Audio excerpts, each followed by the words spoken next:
Hello everyone, welcome back to our channel. तो चाय P लीजिए, चाय पी पी के हम वीडियो बना रहे हैं। So welcome back to our channel. आज जो है हम आपके लिए लेकर के आए हैं इनकम टैक्स का एक इंपॉर्टेंट टॉपिक, जहां पे हम डिस्कस करने वाले हैं इनकम एग्जेम्प्टेड फ्रॉम टैक्स। कौन कौन सी आपके ऐसे इनकम्स है जो कि आपकी टैक्स से एग्जेम्प्टेड है। तो ये नोट्स बिल्कुल चुराए हुए नोट्स हैं, कहीं से कहीं पर मुझे मिल गए थे, मुझे अच्छे लगे तो मैं लेकर के आ गई प्रिंट निकाल के। तो मैं इसी को आपको एक्सप्लेन करने वाली हूँ। तो ऐसे कुछ इनकम्स हैं आपकी इनकम टैक्स के अंदर जो कि टैक्सेबल नहीं होती है या फिर जो है एग्जेम्प्टेड होती है। या तो उसका कुछ पार्ट एग्जेम्प्टेड है, जैसे कि आपने 100 रुपये का कुछ इनकम किया, उसका कुछ पार्ट या तो एग्जेम्प्टेड होगा या तो पूरी की पूरी इनकम एग्जेम्प्टेड होगी।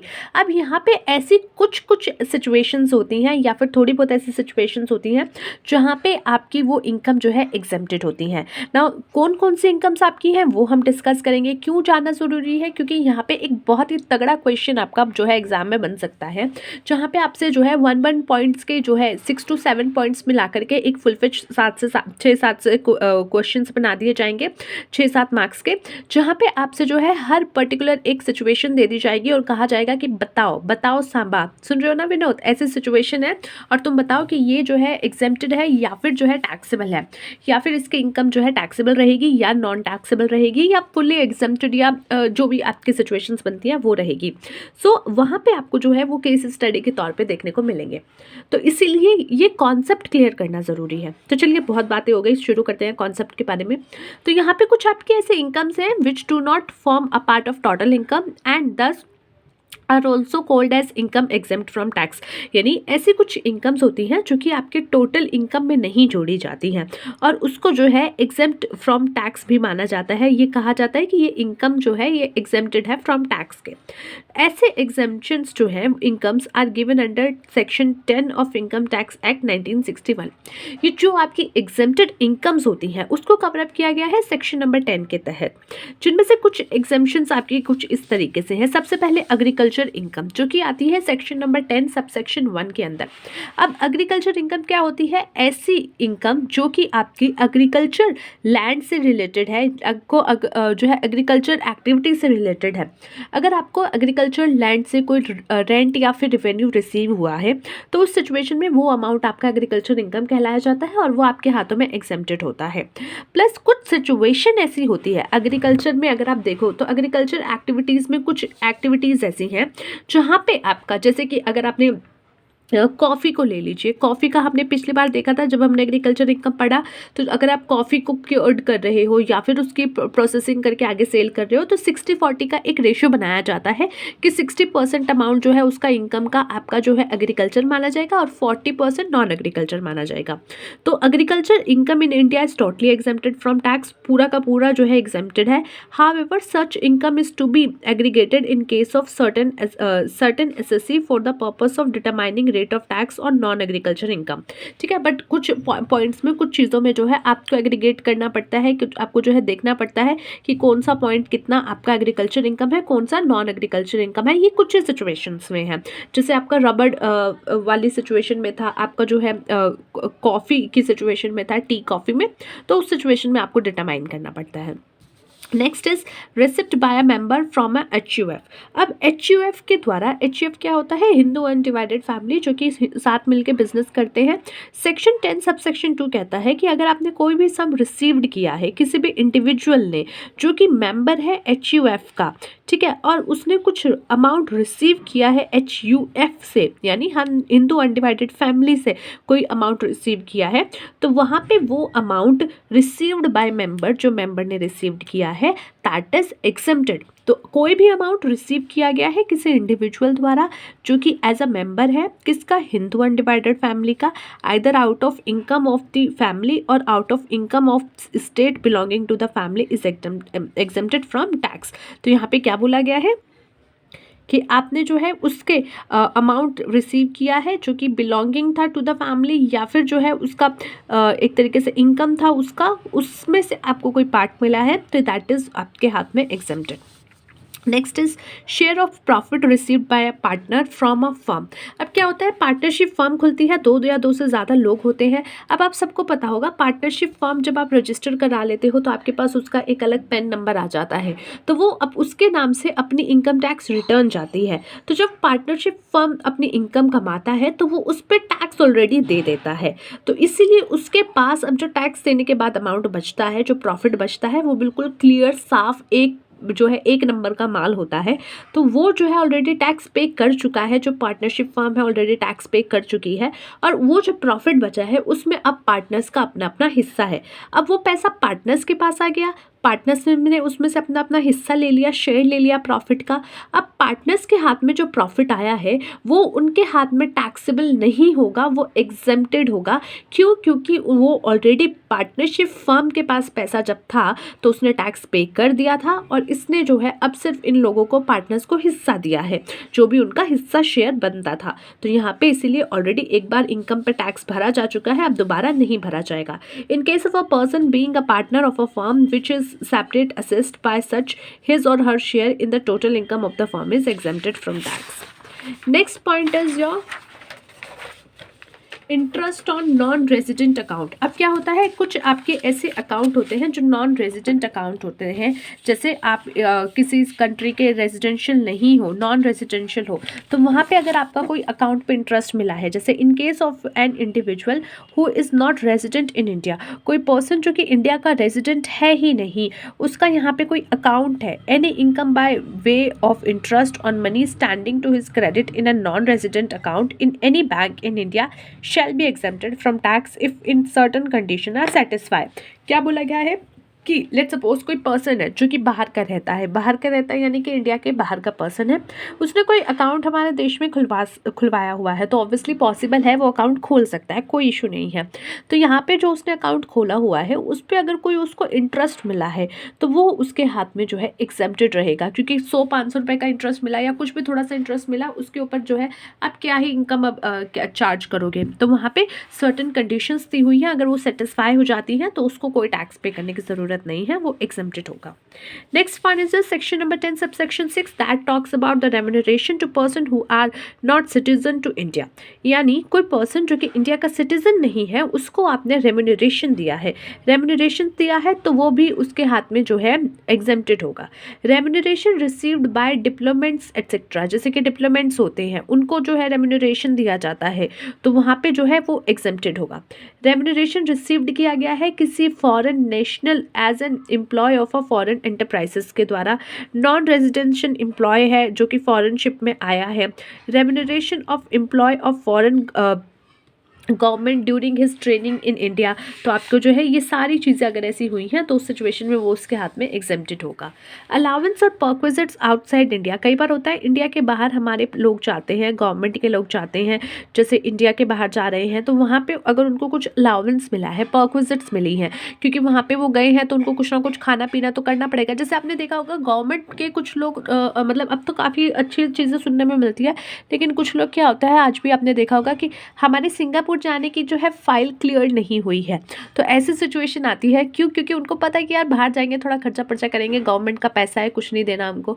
तो यहाँ पे जो है वो इसलिए भी होता है क्योंकि वहाँ पे होने वाले जो भी अलाउंस और परक्विजिट्स होते हैं, चाहे वो गवर्नमेंट के पर्सन को मिल रहे हो या फिर किसी और को जो कि आउटसाइड इंडिया मिल रहे हैं, तो वहाँ के मिलने वाले अलाउंस और परक्विजिट्स को जो है वो एग्जेम्प्टेड होते हैं, उनके ऊपर कोई खर्चा नहीं, उनके ऊपर कोई टैक्स नहीं देना पड़ता।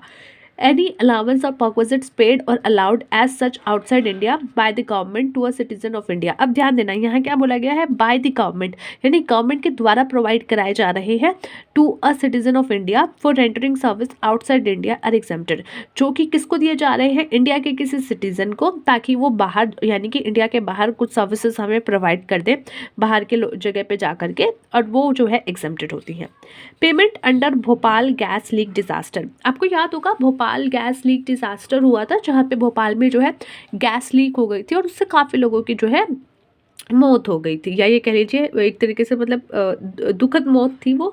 तो ऐसे सिचुएशन में जो है उन लोगों को जो वहाँ पे बचे थे या जिनकी फैमिली मेंबर्स बचे थे, उनको कहते हैं ना हर हादसा होने के बाद कहते हैं कि हम इतने पैसे देंगे, उतने पैसे देंगे। तो उसी तरीके से उनको जो है कुछ पेमेंट्स की गई थी, तो वो पेमेंट्स जो है वो भी एग्जेम्प्टेड है। तो any payments made under the above act और any schemes made there under shall be exempted from tax in the hands of the recipient। तो उस recipient के हाथ में जो है वो exempted होंगी। Exemption for compensation received or receivable on account of any disaster. अब इसी तरीके से अगर कोई भी डिज़ास्टर होता है और उस टाइम पे आपको जो है कोई कंपनसेशन दिया गया है, तो वो कंपनसेशन आपके हाथ में जो है वो एग्जेम्प्टेड होगा। एनी अमाउंट रिसीव्ड और receivable from the central government और स्टेट गवर्नमेंट और लोकल अथॉरिटी, यानी चाहे सेंट्रल गवर्नमेंट दे, मोदी जी दे, चाहे स्टेट गवर्नमेंट दे, जैसे हमारे शहर में जो है केजरीवाल जी की है, तो चाहे वो दे या लोकल अथॉरिटी दे, इन लोगों के द्वारा कोई भी अमाउंट जो है अगर दिया गया है एज अ कंपनसेशन किसी इंडिविजुअल को या फिर उसके लीगल हायरर को, जैसे कि किसी की मृत्यु हो गई तो उसके बाल बच्चों को या उसकी वाइफ को, बाय वे ऑफ कंपनसेशन और account of any disaster shall be exempt from tax. तो ऐसा अमाउंट जो है एग्जेम्प्ट रहेगा टैक्स से। However, the exemption is not allowed in respect of amount received or receivable to the extent such individual or his legal heir has been allowed a deduction under IT Act on account of any loss or damage caused by such disaster। Next point is your section number 10 subsection 10cc tax on non monetary perquisite paid by employ. अगर कोई non monetary perquisites है, यानी कि पैसों में ना देकर के किसी और रूप में दिया गया है, तो वो भी जो है यहाँ पे आपका इंक्लूड किया गया है। further than the perquisites provided by the way of monetary payment within the meaning of section 17 subsection 2 shall be exempted from tax in the hands of the employee। अगर वो सेक्शन 17 सबसेक्शन 2 को follow कर रहा है या फिर उसकी condition पूरी कर रहा है, तो उस सिचुएशन में ये अमाउंट भी आपका एग्जेम्प्टेड रहेगा। प्रोविडेंट फंड, अगर आपका कोई भी प्रोविडेंट फंड है, आपका एनी पेमेंट आपको मिली है प्रोविडेंट फंड की, जो कि आपकी आती है प्रोविडेंट फंड एक्ट के तहत, तो उस अमाउंट में आपका जो है वो आपको एग्जेम्प्टेड रहेगा। तो any payment from A PF comes under provident fund act 1925 and from PF setup by central government shall be exempted. Educational scholarship, अब बच्चों को स्कॉलरशिप मिलती है या बड़ों को भी जो स्कॉलरशिप मिलती है, तो वो स्कॉलरशिप का अमाउंट जो है, जो ग्रांट आपको मिला है, तो वहाँ पे वो भी एग्जेम्प्टेड रहेगा, क्योंकि वो आपको अपनी एजुकेशन कंप्लीट करने के लिए मिला है। Next one is your daily allowance of members of parliament. Parliament के मेंबर्स को जो डेली अलाउंस मिलते हैं और जो डेली खर्चे पाने के लिए पैसा मिलता है, वो भी एग्जेम्प्टेड होता है। पेंशन रिसीव किया गया है by certain awarded any member of their family, ठीक है। तो जो सर्टन अवॉर्ड से होते हैं, कुछ पर्टिकुलर अवार्ड्स हैं, अगर वो मिल जाते हैं तो उस पर्सन को पेंशन भी प्रोवाइड कराई जाती है, तो या फिर उसकी फैमिली मेम्बर को प्रोवाइड कराई जाती है, तो वो भी यहाँ पे एग्जेम्प्टेड होती है। पेंशन मतलब हर तरीके की पेंशन नहीं, सिर्फ सर्टेन अवार्ड्स, कोई ऐसे लोग जिनको पर्टिकुलर अवार्ड मिले हैं, जो कि जैसे कि आपने देखा होगा सर्वोच्च अवार्ड होते हैं जो जैसे भारत रत्न टाइप के, तो उस टाइप के अवार्ड्स वालों को। Exemption of the family pension received by the family member of armed forces including paramilitary forces personal killed in action in certain circumstances. तो अगर आपकी फैमिली पर्सन को पेंशन मिल रही है, अगर आप जो है आर्म्ड फोर्स के पर्सन हो, वहाँ पे अगर पेंशन मिल रही है, तो वहाँ पे जो है वो एग्जेम्प्टेड होती है। Annual value of one place of the x ruler, ये बात क्या है? The annual value in respect of any one place which is in occupation of any an ex-ruler is exempt from tax provided such AV was exempted before 28/12/1971 by virtue or any law or under the prevailing। Next is your income of minor clubbed in the hands of a parent. कई बार क्या होता है, कुछ situation में अगर minor बच्चा जो है माइनर कमा रहा है, तो उसकी जो इनकम होती है वो टैक्सेबल किसके हाथ में जा कर के होती है? उसके पेरेंट्स के हाथ में। उसके दोनों पेरेंट्स में से, यानी माता पिता में से जो भी ज़्यादा कमा रहा है, उसके हाथ में जो है उसकी इनकम को जोड़ा जाएगा और उसके बाद जो है उसको उसके ऊपर टैक्स लिया जाएगा। अब यहाँ पे बात करते हैं कि भाई बच्चे ने कमाई है, बच्चों को तो छोड़ दो।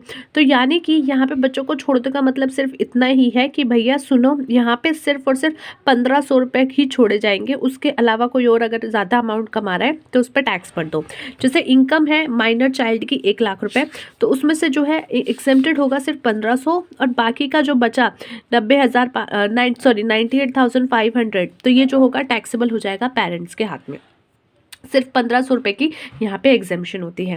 Capital gain on transfer of units of under section 64 exempt if transfer take place on or after 1/4/2002।